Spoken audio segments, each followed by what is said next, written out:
After reading the history of Test cricket by Tim Wigmore, there was one story that caught me more than the most, and that was the eternal battle between your best keeper versus a worse keeper who can bat better. This is a tale as old as time. The first real instance was Les Ames versus George Duckworth in the 1920s, but after Adam Gilchrist, it's become the norm to have a batsman keeper.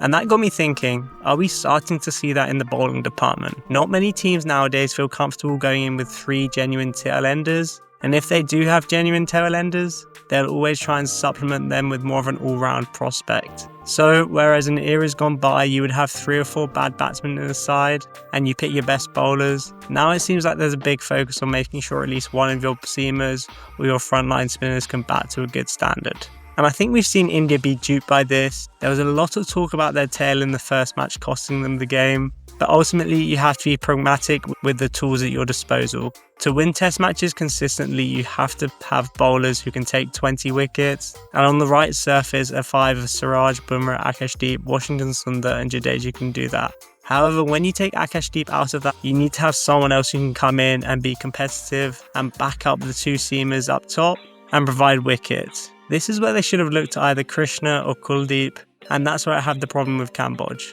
He bowled okay in the Lions game from what I saw, but he was only ever bowling high 70s or low 80s. And at this level, you either need to be super accurate or have unbelievable skills like a Bhuvaneshwar Kumar or Mohammad Abbas to pull that off. Kamboj, I don't think has any of these skills yet, and it was evident on the India A tour.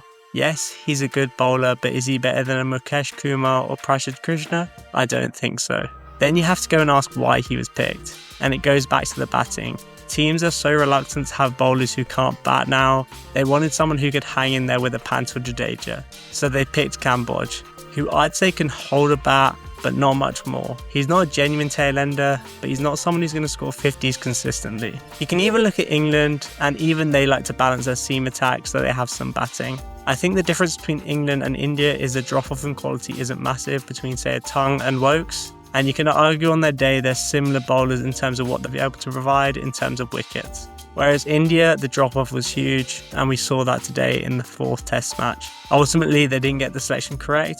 I think Gambhir and Shubman have to take the blame for that. But let me know what you think in the comments. Thanks for listening.